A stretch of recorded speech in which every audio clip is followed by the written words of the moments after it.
पद्मेश 24/7 में आपका स्वागत है। मैं हूं अर्चना मिश्रा। आगे बढ़ने से पहले सबसे पहले एक नजर आज की हेडलाइंस पर।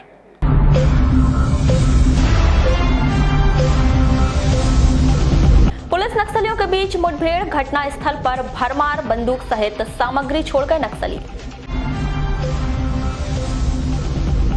10 संदिग्धों के भेजे गए जांच सैंपल, 12 की रिपोर्ट का इंतजार।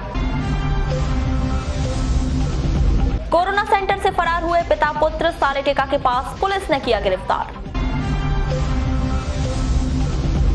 कलेक्टर एसपी के आश्वासन पर लांजी के पूर्व विधायक ने समाप्त किया अनशन। आकाशीय बिजली गिरने से कृषक की मौत, वारासिवनी के खंडवा की घटना।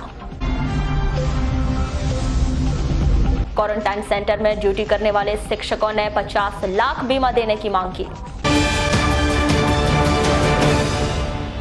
और अब खबरें विस्तार से। लांजी क्षेत्र के अस्थायी पुलिस चौकी टेमनी के समीप छत्तीसगढ़ सीमा क्षेत्र के समीप पुलिस एवं नक्सलियों के बीच मुठभेड़ हो गई है। पुलिस अधीक्षक अभिषेक तिवारी ने बताया कि देवरवेली पुलिस चौकी, हाक फोर्स एवं टेमनी हाक फोर्स की टीम ने 28 अप्रैल की सुबह सर्चिंग के लिए गई हुई थी। इसी दौरान टेमनी के समीप तांडा नदी के पास अचानक नक्सलियों की ओर से फायर किया गया। जवाबी कार्रवाई करते हुए हाक फोर्स ने ही कुछ राउंड गोलियां चलाई।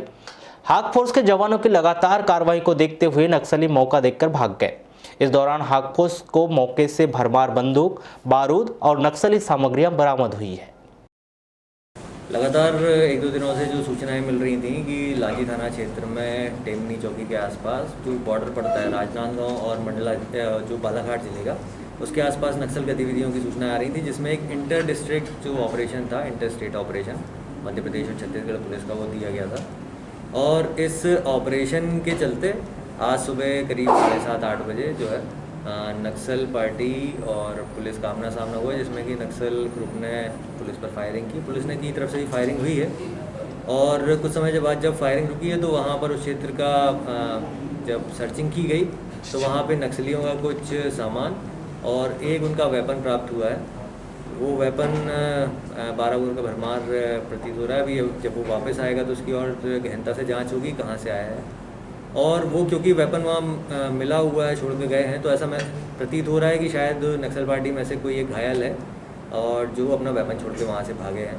तो लगातार उस क्षेत्र की सर्चिंग की जा रही है। 4 पार्टीज और भी हम लोगों ने डिप्लॉय की हैं, जिससे कि उनके भागने के रास्तों को नाकाबंदी की जा सके।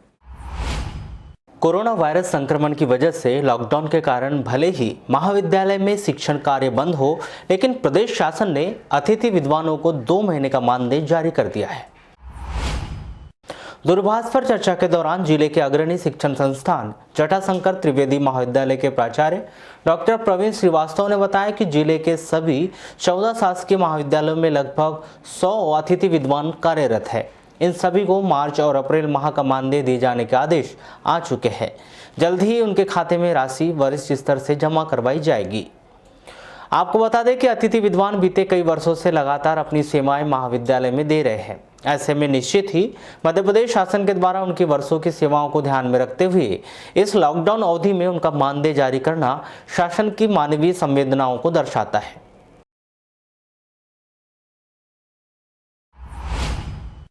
लॉकडाउन के दौरान लगातार कोरोना संक्रमण के बढ़ते ग्राफ की वजह से बाहर फंसे हुए छात्रों के परिजनों की चिंता बढ़ती जा रही।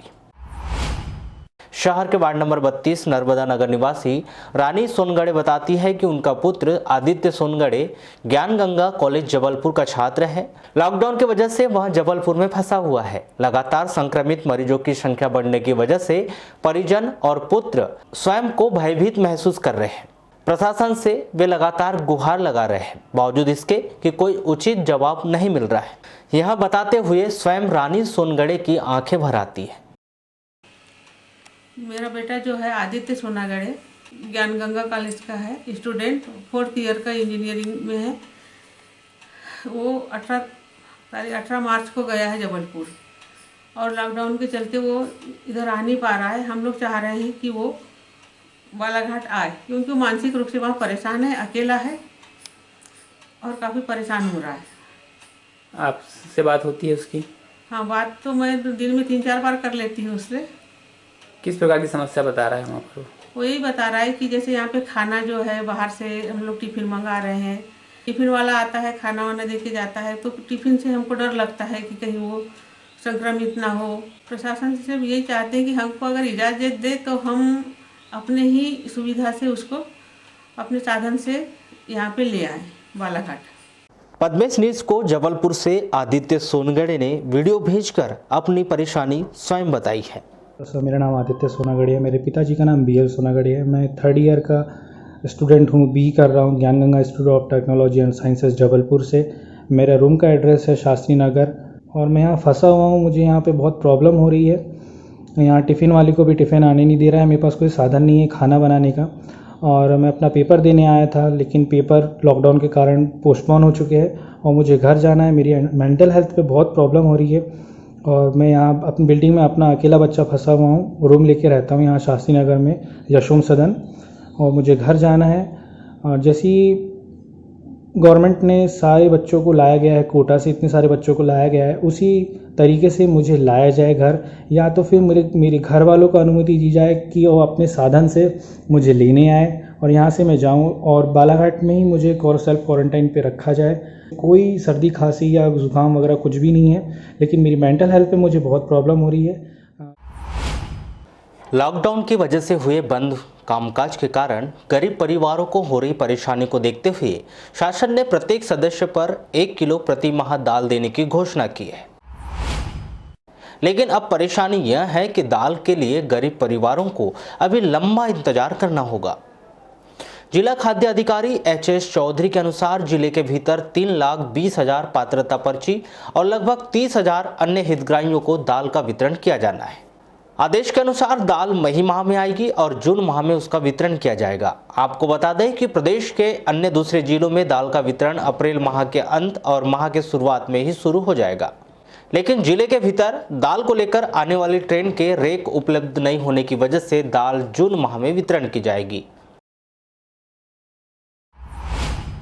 जिला मुख्यालय से 17 किलोमीटर दूर जरेरा पंचायत से लगे हुए जंगलों में महुआ चुनने गए युवक पर 2 भालुओं ने हमला कर घायल कर दिया। मंगलवार की सुबह दशरथ पिता संतलाल यादव उम्र 35 वर्ष गांव से लगी हुई जंगल में महुआ चुनने के लिए गए थे। इसी दौरान 2 भालुओं ने हमला कर उसे घायल कर दिया, जिससे संतलाल के सिर पर गंभीर चोटें आई है।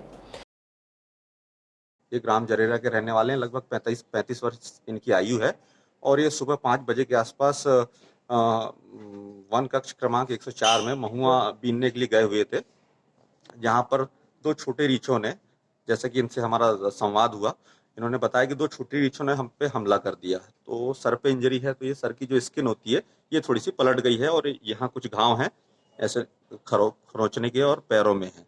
तो जैसे मुझे सूचना लगी तत्काल गाँव वालों ने तो खैर एम्बुलेंस को फ़ोन कर दिया। तत्काल मैं पहुँचा मौके पे और तत्काल इमरजेंसी वार्ड आकस्मिक चिकित्सा वार्ड में ले जाकर वहाँ डॉक्टर से परामर्श लिया और वहाँ से फिर इन्हें सर्जिकल OPD में भेज दिया गया है।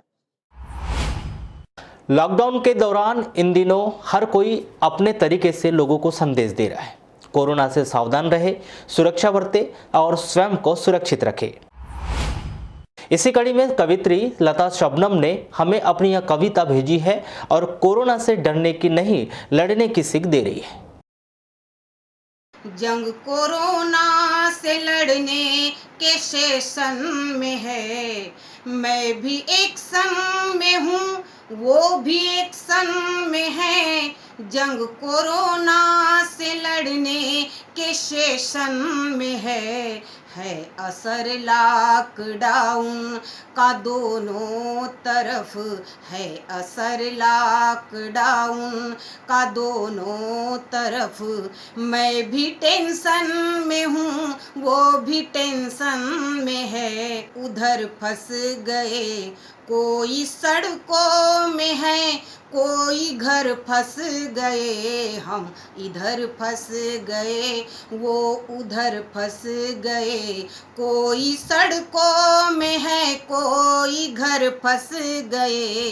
कैसी वीरान सी जिंदगी हो रही, कैसी वीरान सी जिंदगी हो रही। जान आफत में है किस कदर फंस गए, हम इधर फंस गए वो उधर फंस गए। कोरोना महामारी के लिहाज से प्रशासन के द्वारा 3 मई तक जिले में पाबंदी लगाई गई, जिसके कारण सैकड़ों की संख्या में विभिन्न राज्यों के लोग जिले में फंसे हुए हैं।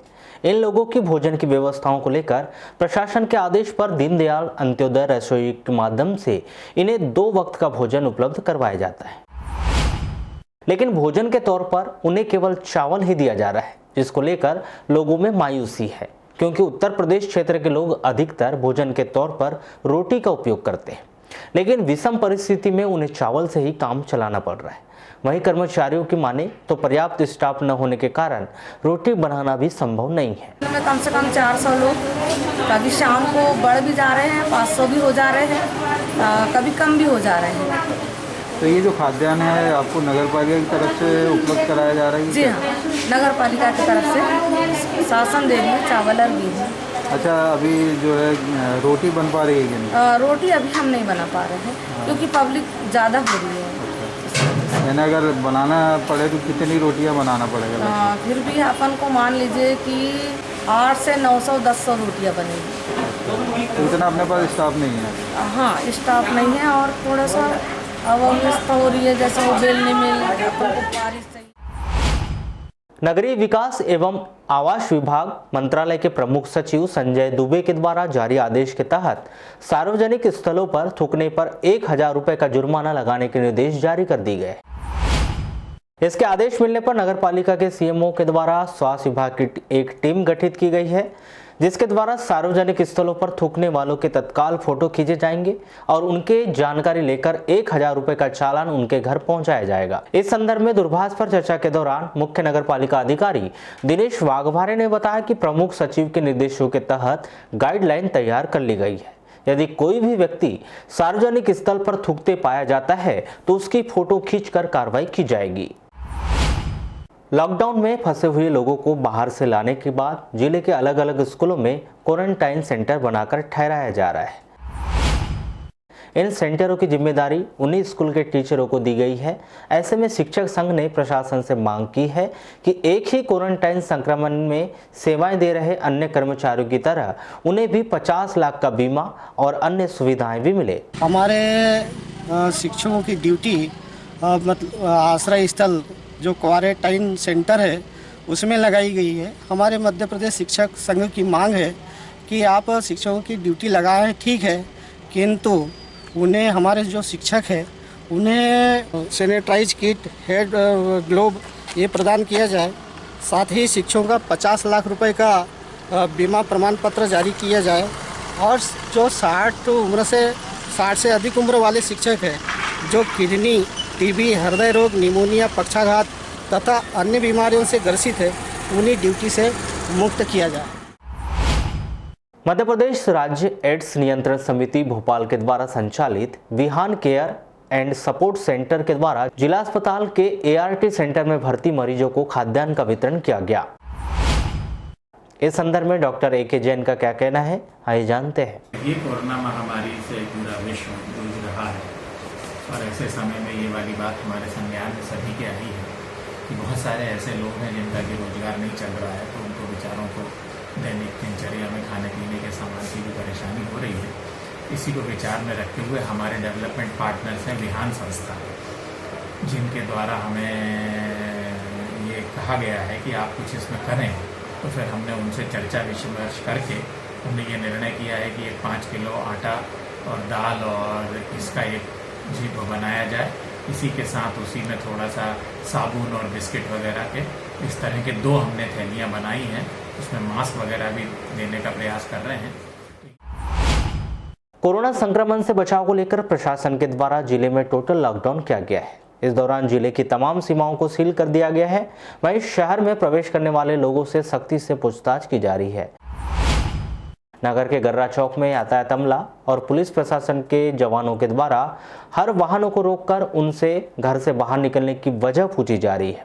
और जिनके पास ठोस वजह नहीं पाई गई उन्हें चेक पॉइंट से ही वापस कर दिया जा रहा है। वरिष्ठ अधिकारियों के निर्देशानुसार पूरी जो हमारे को समय समय पर निर्देश मिले हैं, मातुलता के साथ हम लोग ये काम कर रहे हैं। हम लोग पूरे बगैर पूछताछ के किसी को अंदर जाने नहीं दे रहे हैं। बाहर जिले की जो भी गाड़ियाँ या परमिशन लेकर के आ रही है उन्हें हम बाकायदा नोट कर रहे हैं और उसके बाद ही हम शहर में प्रवेश दे रहे हैं। टीम को इन्फॉर्म करके हम लोग उनका यहाँ प्रॉपरली चेकअप करवाते हैं। नगर पालिका में उनकी एंट्री होती है और जिला अस्पताल से डॉक्टर जो नियुक्त है वो लोग वहाँ बाकायदा चेकअप हो रहा है। उसके बाद उनको समझाइश देके क्वारंटाइन करने हेतु उनके गंतव्य पर रवाना करते हैं।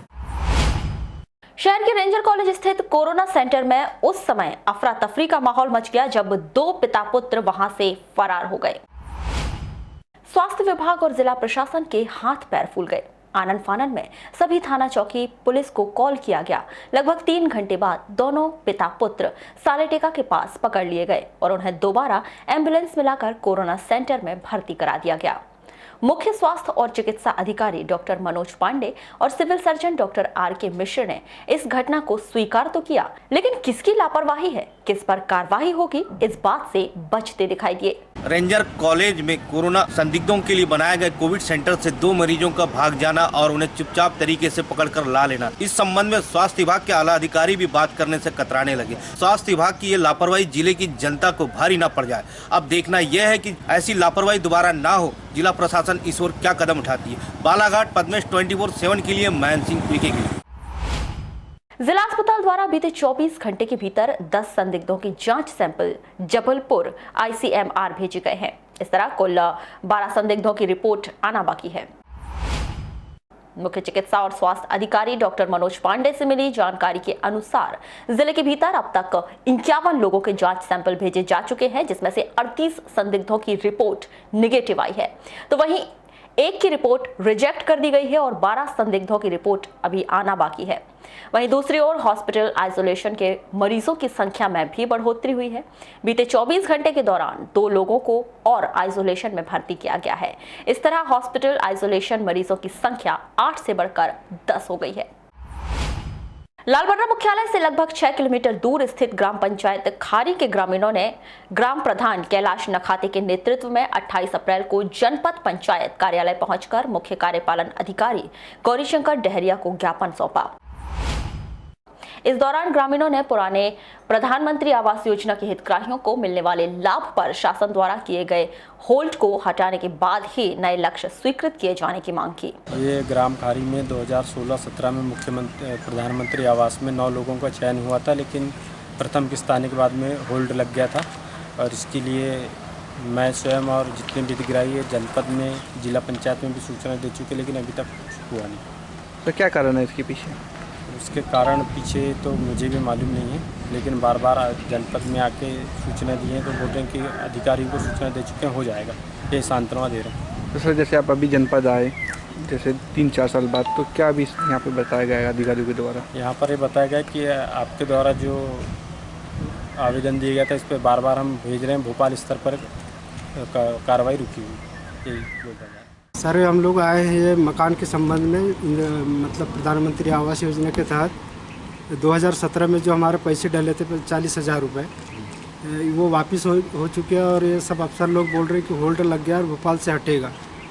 ये बहुत सारे जनपद में भी गए हम लोग, जिला पंचायत भी गए, कलेक्टर ऑफिस भी गए, लेकिन कुछ समझ में नहीं आ रहा है। दूसरे नए लोगों के खाते में पैसे डल रहे हैं, लेकिन हम लोगों के खाते में नहीं डल रहे। कहाँ क्या बोल रहे हैं अधिकारी लोग? तो अभी आए सर जी, हम CO के पास एक आवेदन बना करके देने आए।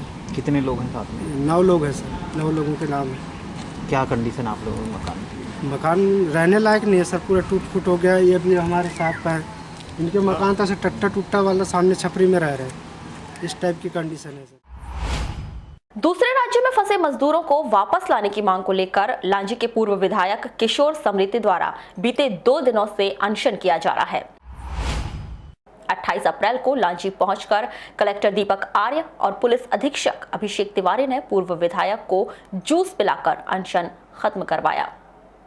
इस दौरान लांजी पहुंचे कलेक्टर दीपक आर्य ने पूर्व विधायक अशोक समृते को आश्वासन दिलाया कि मध्य प्रदेश शासन द्वारा दूसरे राज्य में फंसे हुए मजदूरों को लाने की प्रक्रिया शुरू कर दी गई है, जिसके बाद उनसे अनशन तोड़ने कहा गया। कलेक्टर द्वारा दिए गए आश्वासन और प्रदेश शासन के आदेश के मद्देनजर पूर्व विधायक श्री समृते ने अनशन तोड़ दिया।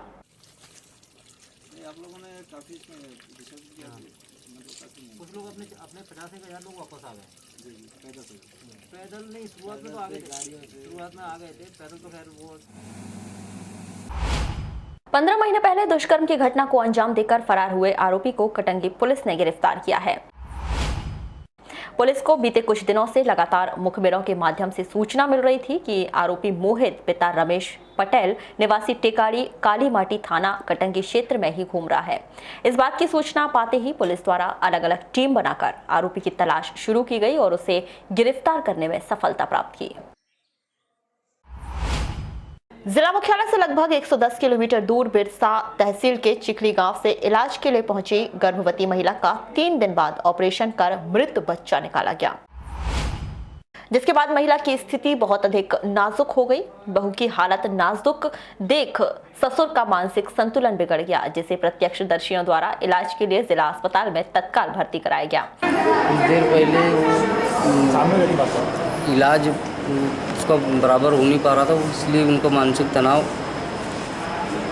होके मतलब वो कपड़े उपड़े उतार के मतलब कहाँ के लोग हैं वो, इसके बारे में जानकारी नहीं था। कोई आदिवासी बैगा है? आदिवासी बैगा है, बैयर क्षेत्र के हैं, ऐसी जानकारी लगी। बैयर क्षेत्र साइड के हैं वो, और उनको कहीं रिफ़र कर रहे थे तो उनने बोले कि हम नहीं जा पाएंगे, हम बुढ़ा बुढ़ी है, तो उन्होंने बोले जहाँ यहीं इलाज करना है यहीं कर सकते हो, और नहीं करना है तो मत करो। अच्छा, क्या लगता है अच्छे से इलाज नहीं हो पा रहा है।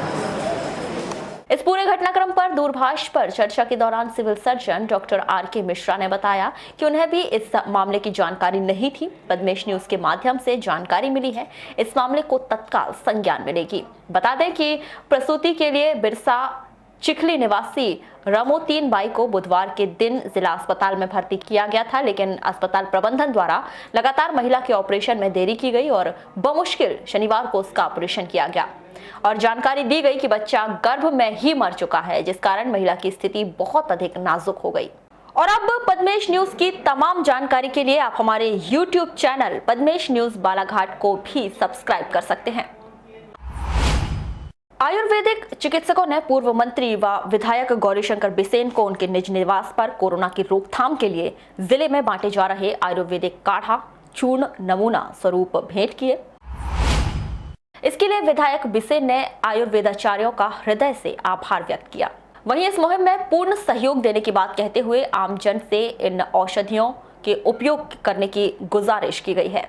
श्री बिसेन ने कहा कि हमारे घरों में मौजूद मसालों में रोग से लड़ने की भरपूर शक्ति होती है, जिसमें काढ़ा, हल्दी, काली मिर्च, दालचीनी, सौंठ, मुनक्का को पानी में उबालकर दिन में 2-3 बार पीना चाहिए। साथ ही गुनगुने पानी का उपयोग हमें करना इस समय उचित होगा। वहीं हमारी रसोई में उपलब्ध अजवाइन, लौंग, सौंफ, इलायची, काली मिर्च, अदरक, दालचीनी, काला नमक, तुलसी के पत्ते, हल्दी, सौंठ, गुड़ और मेथी आदि का उचित मात्रा में उपयोग हमारे लिए गुणकारी होगा।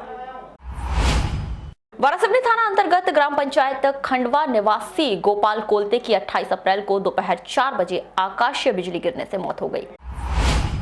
जानकारी के अनुसार गोपाल कोलते 58 वर्ष निवासी खंडवा और उमेश पंचेश्वर 35 वर्ष निवासी खंडवा अपने अपने खेत में कार्य कर रहे थे। दोपहर 4 बजे अचानक मौसम ने करवट ली और तेज धूप की जगह बदली छा गई। वहीं आकाश के गरजने की गड़गड़ाहट सुनाई देने लगी, जिसके साथ बारिश हुई, जिसमें दोनों गोपाल के खेत में बैठे हुए थे। तभी अचानक आकाशीय बिजली गोपाल के ऊपर गिरी, जिसमें गोपाल की मौत हो गई और साथ में बैठा उमेश पंचेश्वर छिटक कर दूर गिर गया। घटना हुई कि बिजली गिरने से।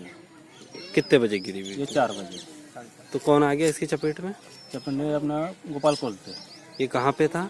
ये खेत में से सामने आमने सामने थे जी, बैठे हुए थे, बात कर रहे थे ना, अचानक बिजली गरजी और बिजली गिर गई। तो मैं भी फेंका गया, दूर फेंका गया। मैं आप दूर फेंका? मैं दूर फेंका गया और बिजली इनके ऊपर गिर गई। तो तत्काल ही वहीं खत्म हो गए थे? नहीं, जैसा हल्का सा था मीडियम, तो उसको उठा के सीधा लाए अस्पताल ले गए।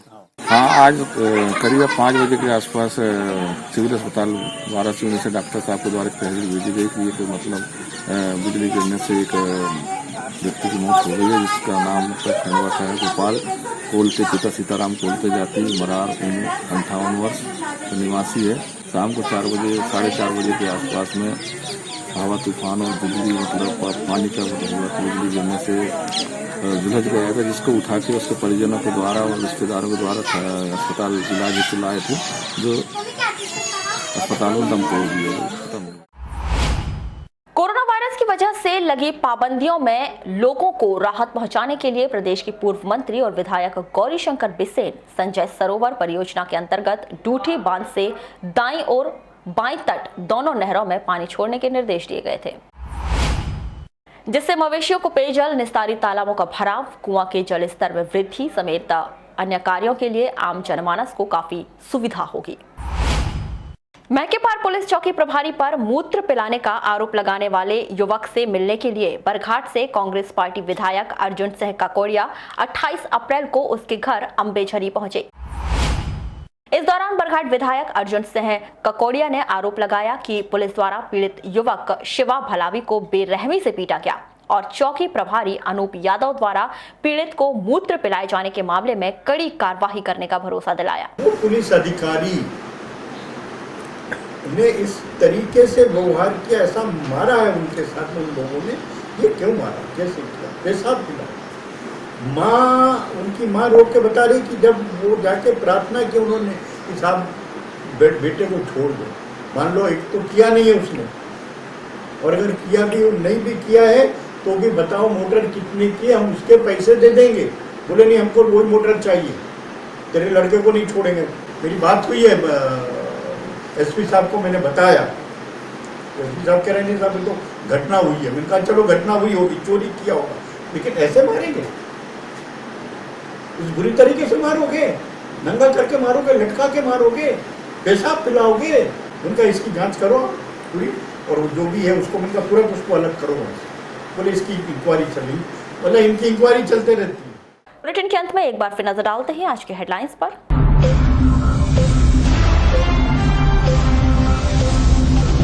पुलिस नक्सलियों के बीच मुठभेड़, घटना स्थल पर भरमार बंदूक सहित सामग्री छोड़ गए नक्सली। 10 संदिग्धों के भेजे गए जांच सैंपल, 12 की रिपोर्ट का इंतजार। कोरोना सेंटर से फरार हुए पिता पुत्र सालेटेका के पास पुलिस ने किया गिरफ्तार। कलेक्टर एसपी के आश्वासन पर लांजी के पूर्व विधायक ने समाप्त किया अनशन।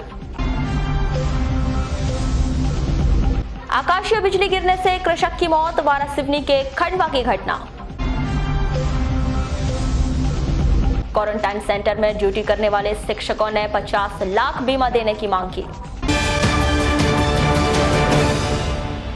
तो ये थी अभी तक की खास खबरें। अगले न्यूज बुलेटिन के साथ फिर मुलाकात होगी, तब तक के लिए नमस्कार।